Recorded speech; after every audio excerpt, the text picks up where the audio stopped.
Bem-vindos a mais um episódio de Let's Talk e desta vez nós vamos falar sobre pernas e sobre algo muito específico nos procedimentos que eu faço, que é a anestesia. E para isso eu tenho o prazer de ter a doutora Marta Ribeiro, que não só é uma excelente anestesista, como também é uma grande amiga minha. Nós estudamos juntas, nós já nos conhecemos, Marta, há mais de 26 anos. Nem vale a pena falar. Não vale a pena, não. A Marta, tal como eu, formou-se na Faculdade de Medicina da Universidade do Porto, tal como eu, fez o internato geral no Hospital Pedro Espano, e depois a sua formação específica no Centro Hospitalar de Vila Nova de Gaia. Aliás, A formação foi também no Pedro Espano. Também foi no Pedro Espano, exatamente. Depois é que passei para o Hospital de Gaia. Depois da e especialidade. atualmente estou a trabalhar no Hospital da Luz em Lisboa. Tive de migrar para o Sul por motivos pessoais. Mas E é um prazer abandonaste anestesiar para ti, sabes disso, não é? Claro. E estamos aqui para falar um bocadinho sobre a anestesia, não é? Exatamente, obrigada por tu teres vindo de Lisboa, apesar de teres ido para lá contra a minha vontade. Pronto. Temos de colonizar os montes. Vamos agora falar então um bocadinho, porque há imensas dúvidas, eu vejo isso quando tenho procedimentos agendados. A anestesia é sempre assim, um momento que impõe muito respeito, que impõe algum medo às pacientes, e tu vais-me aqui ajudar a clarificar todas estas questões, todos estes terrores à volta da anestesia. Olha, o que é que eu te posso dizer em relação à anestesia? Atualmente a anestesia é extremamente segura. Nós comparamos muito a anestesia à aviação. Aliás, muitas das nossas checklists e confirmações baseiam-se naquilo que é feito na aviação. E eu posso te dizer, imagina, fazemos mesmo esta comparação. O momento, tu só descolas, o avião só levanta voo quando está tudo em segurança. E quando confirmas tudo, certo? Por isso é que às vezes demora um bocadinho mais. Mas são feitos muitos passos para que o avião descole em segurança. É exatamente igual à anestesia. Nós fazemos uma série de checklists antes do doente entrar na sala, antes de avançarmos para a anestesia, mesmo já com o doente monitorizado, ou seja, nós só avançamos com a anestesia quando temos tudo em segurança. Isto é uma regra da nossa especialidade, aliás, é considerada uma das especialidades mais seguras atualmente. E imagina, se fizermos uma anestesia geral, o momento da indução é o momento do descolar do avião, okay? É um momento crítico em que algumas coisas podem acontecer, mas está um piloto, está um anestesista ao comando e que sabe o que é que está a fazer. Durante a cirurgia, o velocidade de cruzeiro, o anestesista está sempre presente na sala. Isto é um mito. Vamos já desmistificar que o anestesista, depois de fazer a anestesia, sai da sala. Não, eu posso ir à casa de banho, mas em minha representação eu deixo sempre o copiloto, ou seja, há sempre alguém capaz de identificar algum problema e de chamar alguém com a capacidade para o resolver. Okay? Isto é um primeiro mito que nós podemos já desmistificar. O anestesista está sempre presente na sala e se não estiver naquele momento, há alguém capaz de identificar o problema, de o chamar. Okay? Pronto. Velocidade de cruzeiro, alguma turbulência, mas sempre alguém capaz de resolver esse problema, e depois um momento da emergência, aquilo que nós chamamos de emergência anestésica, ou acordar do doente, no caso de uma anestesia geral, que é o aterrar do avião, ok?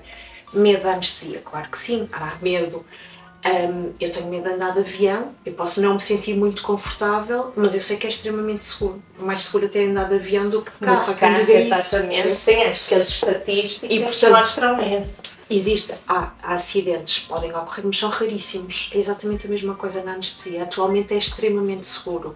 É óbvio que é um desconhecido, nós não sabemos exatamente porque é que o cérebro desliga, como é que nós achamos que os mecanismos são aqueles, mas não sabemos exatamente como é que se processa tudo. E tudo o que é desconhecido causa algum medo, e não é? É o medo do desconhecimento. Claro. E as pessoas também têm aquele receio porque sabem que vão ficar a dormir, não é? E têm aquele medo de adormecer e depois não poder acordar ou acordar durante o intra. Basicamente, na anestesia nós podemos ter 3 tipos, digamos assim, de anestesias. A anestesia geral, depois temos a anestesia regional, tu cada vez mais tu consegues fazer aquilo que nós chamamos de raquianestesia ou epidural, que são um bloqueio da cintura para baixo. Que é quando levam a biquinha nas costas e é administrado o anestésico a nível não na coluna, é abaixo, estamos longe, é só nos nervos, ok? Ou então cada vez mais nós conseguimos fazer anestesias muito localizadas. Para a mão, para o braço, para o pé, portanto nós conseguimos que na anestesia regional bloquear só especificamente aquilo que queremos fazer. E depois temos as sedações. Na sedação, a grande diferença aqui, por exemplo, entre a anestesia geral e a sedação... Isso é um bom ponto, porque quem já fez cirurgias comigo sabe que eu tenho uma grande predileção pela sedação em vez da anestesia geral, e então diz-me aqui, para explicarmos às nossas pacientes porque é que eu prefiro a sedação. Tendencialmente tu pensas logo na recuperação, tu queres uma recuperação mais rápida para os teus doentes e portanto preferes a sedação. Na sedação nós usamos um fármaco tendencialmente que é o Propofol, que também é usado na anestesia geral e que te permite manter o doente a dormir, pode estar, e a sedação pode ser um gradiente, vai desde uma sedação ligeira em que o doente está um bocadinho adormecido, tranquilo, mas está perfeitamente acordado, despertável.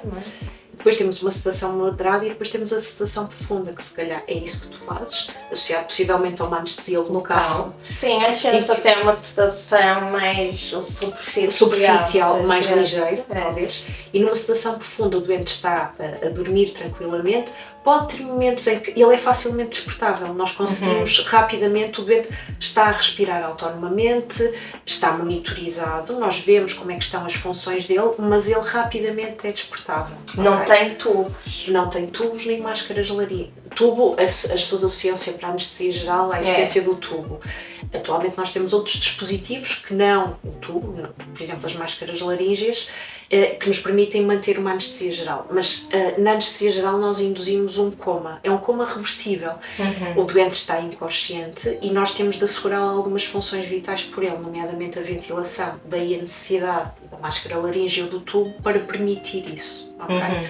Pronto, portanto, é a grande diferença aqui entre a anestesia geral e a sedação.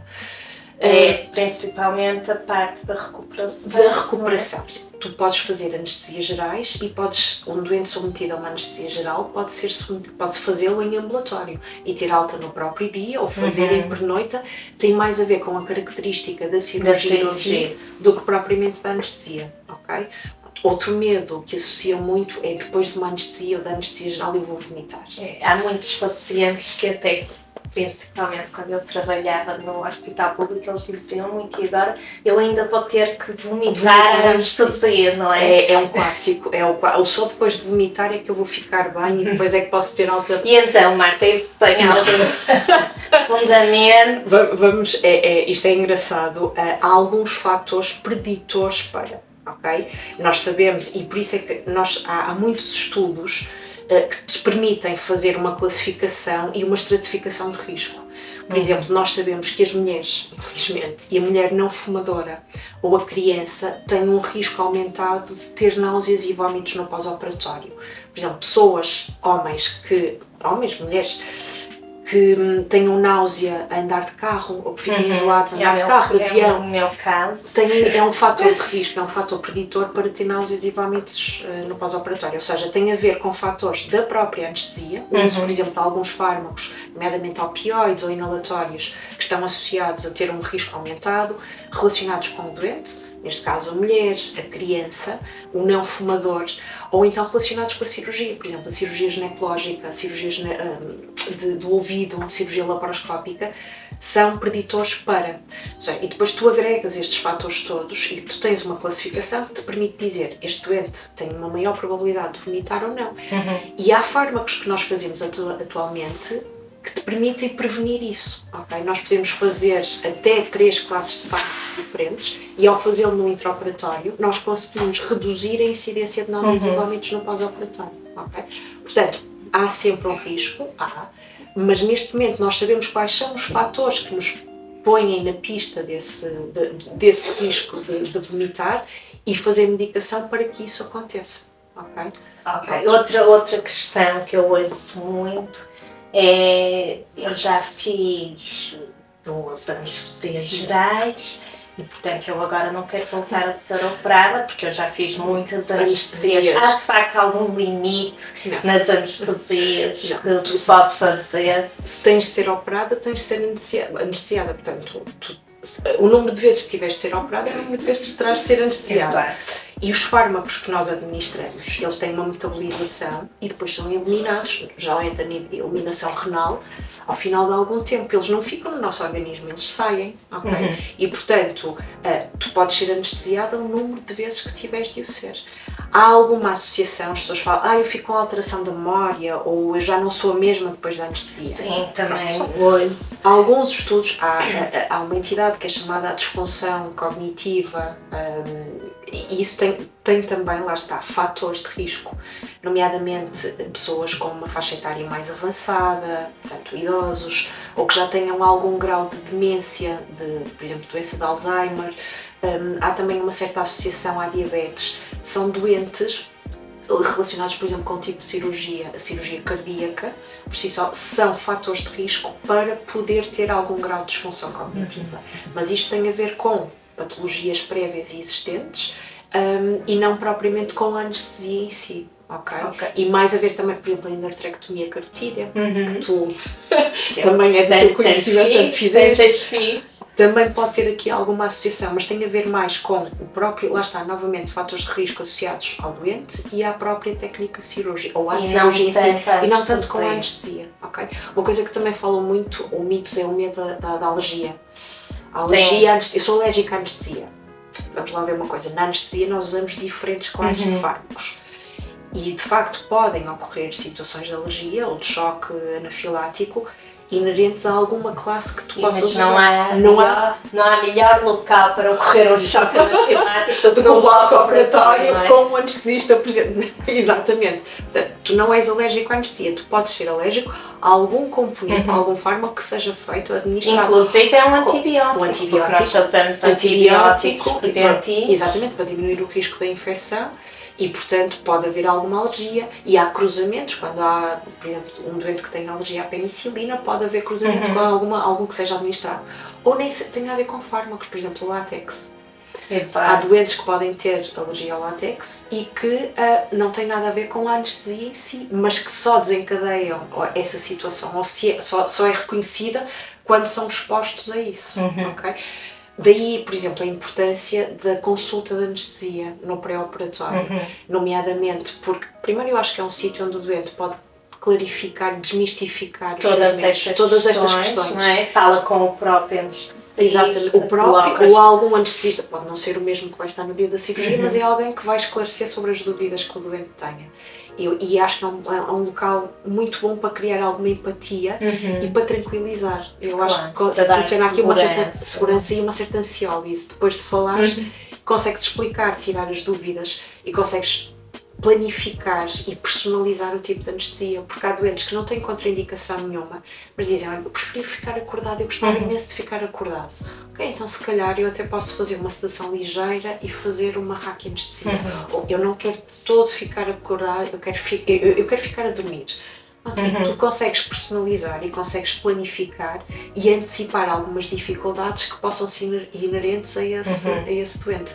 Explicar a medicação, nós sabemos que há medicação que pode ser mantida, há outra que deve ser suspensa e, portanto, ao fazer a consulta, ao fazer esta avaliação, tu consegues otimizar o doente no máximo, não é? Claro. Para ele estar em condições e lá está, novamente, melhorar a segurança. Tu consegues antever problemas que possas ter com esse doente, otimizá-lo, para quando o avião estiver de descolar, estás perfeitamente em segurança. E isso é verdade que tu frisaste aí, que é muito falar com o doente e ouvir aquilo que ele quer. E a cirurgia de varizes tem de facto essa possibilidade que é nós podermos adaptar um bocadinho o método anestésico ao que o paciente quer. E eu tenho pacientes minhas que não querem de todo dormir é que nem sedação querem estar acordadas, e isto é possível com a anestesia local tumescente, que é o que eu faço habitualmente nos métodos endovenosos e para tirar uma ou outra variz. Realmente a paciente está completamente acordada unicamente com anestesia local.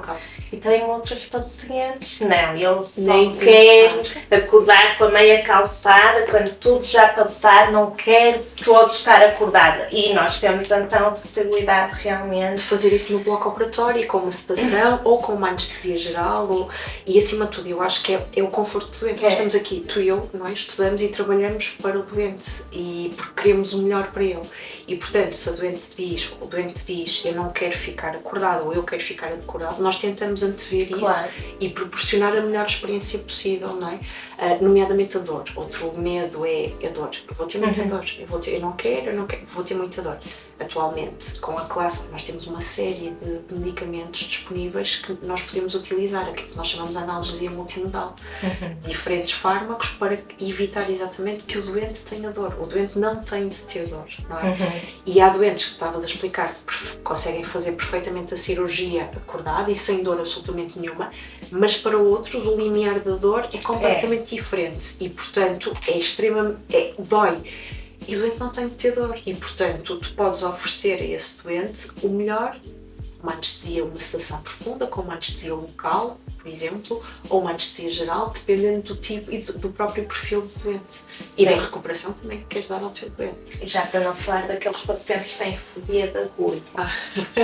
Não é? E que só pensam, habitualmente, isto para quem nunca foi operado, não sabe como é que é habitualmente, quando se vai ser operado, nós temos que ter um catéter, não é? Que nós chamamos o acesso venoso, que é onde vamos injetar, administrar a medicação. E habitualmente esse acesso é colocado na enfermaria. E eu já tive algumas pacientes minhas que não deixam e que vêm quase que correm a enfermaria fora porque não querem ser picadas e porque têm de facto fobia de agulhas. Como é que tu lidas com isso? Eu acho que explicar à doente, falar com ela é fundamental. É mesmo muito importante. Nós poderíamos adormecer como fazemos às crianças com o gás anestésico, mas eu não gosto de o fazer. Acho que explicando e falando, as doentes deixam. E tu neste momento tens a possibilidade, há uma anestesia local que é colocada, que é o EMA. E bem falado, percebendo o tipo de perfil que tens, tu consegues colocar isso com algum tempo de antecedência. Estás a falar com a doente e a enfermeira está a ver e não dói. Okay? Agora, mas tu nessas pacientes preferes que elas venham sem acesso até para o bloco e que sejas tu a ter essa conversa com ela? Sim, prefiro, porque geralmente tu consegues. Olha, estou-me a lembrar um caso, foi muito engraçado. Uma doente, era uma neurocirurgia, uma cirurgia da coluna. Não quero, tenho medo, não conseguiram picar na admissão. Tenho medo, e entrou em pânico. Os enfermeiros afastaram-se todos e eu estive a falar com ela, tranquilamente. E fui preparando o material, fui falando, colocando o garrote, fui vendo, falando e disse, assim, neste momento, eu estou a ver aqui, eu sei exatamente onde é que eu tenho de picar, eu vou tentar uma vez, pode ser? Ela olhou para mim e disse, eu confio em si. Disse, ok. E foi tranquilo. Portanto, eu acho que às vezes tem mesmo a ver com estás num ambiente controlado, tranquilo, explicares aquilo que vais fazer e porque se não o fizeres, o que é que acontece? Claro. E as pessoas cedem, sabes? Cedem. Não é personalizar confiança, não é? Exatamente, e empatia. Outra coisa importante, a questão do jejum. Não me perguntaste ainda isso. É verdade. Então é assim, basicamente, nós temos o jejum, quando são submetidos à anestesia, nós damos a indicação para fazer um jejum para sólidos, 6 horas, e para líquidos claros, até 2 horas. O que é que acontece? Líquidos claros, nós anestesistas e na medicina entendemos como água, o chá, o próprio café, apesar de ser escuro, é entendido como um líquido claro. Para nós o líquido claro é que não deixa resíduo. Quando já me aconteceu, isto é caricato, mas já me aconteceu, uma doente, eu confirmo sempre, tem jejum, quando é que foi a última vez que bebeu? Bebi um copo de leite há 2 horas atrás. Leite? Sim, é líquido claro. Disseram-me que eu podia beber. Não. Pois, porque O leite branco era claro. era claro, o leite é líquido, é branco, portanto é claro, mas a nível de estômago comporta-se claro, é um sólido, é pior que um sólido, ok? E portanto é preciso também explicar aos doentes o que é uma coisa, o que é o líquido claro. O líquido é água, é chá, são o compal, por exemplo, de maçã ou ice tea que não tenham resíduos, ou seja, facilmente são digeríveis e são eliminados. Isto porquê? Porque é que nós precisamos de jejum? Porque é que dizem, mas porquê é que eu tenho de ficar em jejum? Exatamente, no caso de uma anestesia geral, se nós tivermos de induzir uma anestesia geral, nós temos, portanto, no esófago, no final da transição entre o esófago e o estômago, um esfíncter esofágico, que com a anestesia acaba por ficar relaxado. E se tu tiveres conteúdo gástrico, é como se fosse uma válvula que abre, não é? Exatamente, e portanto vai refluir, e há um risco de regurgitar e de vir para a orofaringe e poder ser aspirado para o pulmão, ou seja, isto é uma complicação, ok? Isto lá está, é um acidente e é uma complicação que pode causar risco, ok? E portanto é muito importante explicar exatamente isso do jejum.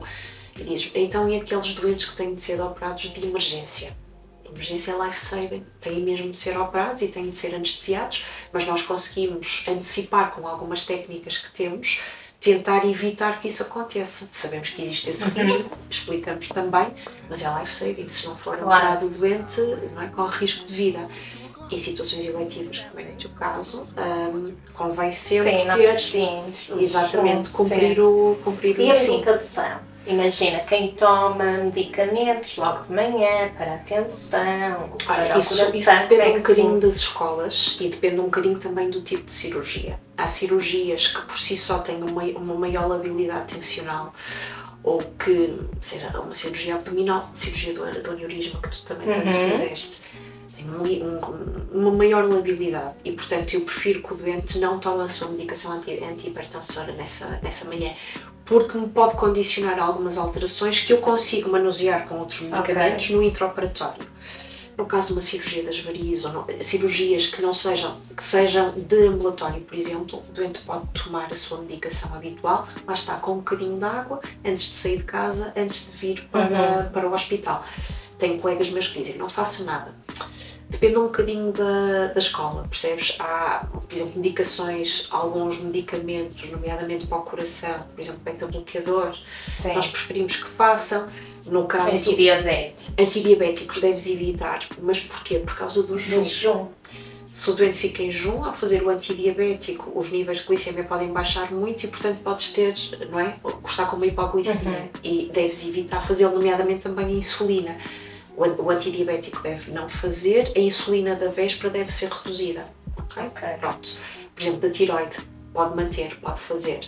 Depois a questão, a medicação que façam agora, há muitos doentes a fazerem os antiagregantes ou os anticoagulantes. Como a aspirina, o clopidogrel. Isto depende um bocadinho depois também da cirurgia. Que vão ser cirurgia. Exatamente, porque nós sabemos, da nossa parte, a aspirina pode manter, mesmo se tivermos de abordar no neuroeixo, a raquianestesia ou a epidural, nós podemos fazê-lo. Mas nós sabemos que a aspirina pode condicionar a alteração da agregação lactária e, portanto, sangrar um bocadinho mais. Há cirurgias que dizem que eu quero que pare os 5 dias, ou os 3 dias, portanto, daí a importância da anestesia e da cirurgia, neste caso a cirurgia vascular, trabalhar em equipa, não é? Nós temos de falar, nós temos de saber, olha, por ti pode-se fazer, pode manter ou não. O nosso trabalho é um trabalho muito de equipa. Nós estamos dependentes de vocês e vocês também estão dependentes. Sem dúvida. Outra questão, porque isto colocam muito, porque praticamente qualquer senhora, que é as senhoras que amamentam e que ainda estão a amamentar e que ficam na dúvida, será que eu posso ser operada a amamentar? Tenho que deixar de amamentar? Como é que tu podem manter a amamentação. Aquilo que nós habitualmente pedimos é, imaginemos, tirar leite antes da anestesia para ficar de reserva e depois a primeira mamada ou o primeiro leite que é excretado, evitar dar ao bebê, porque há sempre alguma passagem de alguns fármacos que nós usamos para o leite materno. Okay? Mas depois eles são eliminados e, portanto, pode manter a amamentação perfeitamente, não há nenhum problema. Aquilo que nós pedimos exatamente é a primeira mamada após a anestesia evitar, não é descartar, e por isso é que pedimos para tirar leite. Eu geralmente, quando isso acontece, digo, tiro com a bomba, fica de reserva, a primeira mamada que daria a seguir deixa de dar e dá o leite que tirou e depois, entretanto, retoma a amamentação. Portanto, não há que adiar cirurgias que queiram fazer, podem continuar a amamentar, é só preciso fazer aí alguns ajustes. Exatamente. E eu acho que nós abordamos aqui todos os pontos. Eu vou-te fazer apenas uma questão. Devias ver lá se eu sei. Devia ter feito logo no início, Martinho.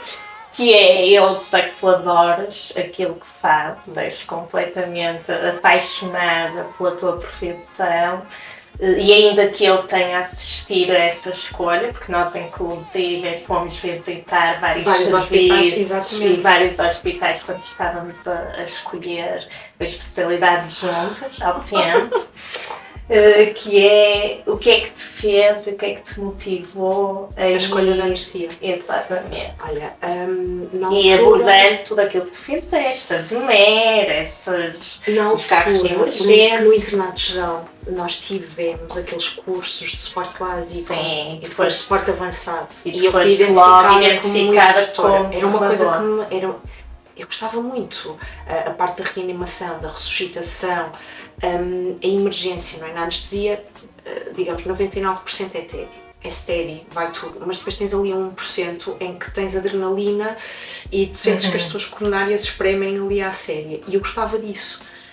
E percebi que se calhar tinha um bocadinho o perfil exatamente nesse sentido, para escolher alguma coisa. E na anestesia, tu consegues fazer tudo steady, tranquilamente e antecipar, mas tens também momentos de grande adrenalina e imprevisibilidade e tens de antecipar. Acima de tudo, eu acho que no anestesista tu tens o plano A e eu tenho sempre, quando estou a anestesiar um doente, eu já estou no plano B e eventualmente no C, porque se alguma coisa acontecer aqui, eu tenho de pensar no que é que pode acontecer a seguir. E eu gosto um bocadinho deste exercício, desta antecipação. E percebi que depois a anestesia foi um bocadinho incerto, porque nós na faculdade não temos contacto com nenhum com a anestesia, muito pouco. Foi assim um bocadinho uma escolha, será que eu vou gostar disto? Porque achava piada era a emergência, mas depois, emergência intra-hospitalar e depois pré-hospitalar, mas depois percebi que no bloco operatório que lidava muito bem com isso. E o anestesista não é só do bloco operatório, cada vez mais estamos fora. Não é? E é uma medicina do peri-operatório, daí a importância da consulta, a otimização do doente, a visita pós-anestésica, não é? Perceber se o doente tem dor, se tem náusea, se podemos otimizar de alguma forma a sua recuperação, cada vez mais hands to recovery, ou seja, tu queres tirar o doente o menos tempo possível da sua vida normal. Por exemplo, na disfunção cognitiva, quanto mais rápido o doente retomar a sua vida e voltar a casa ao seu ambiente, menor o risco de ter disfunção, nomeadamente no idoso. E portanto, quanto mais tu intervires, mas conseguires antecipar as coisas, melhor para o doente. Eu acho que teve a ver um bocadinho com isso, essa minha escolha. E sem dúvida que foi uma ótima escolha. Obrigada, minha querida, e era um prazer anestesiar para ti. Pena não estares cá. Vamos ver no futuro, quem sabe. Fazer aí umas combinações para termos de trabalhar juntos. Sei lá, Coimbra. Martinha, obrigada. Muito obrigada. Obrigadíssima por ter estado. Obrigadíssima. Beijinho grande, querido.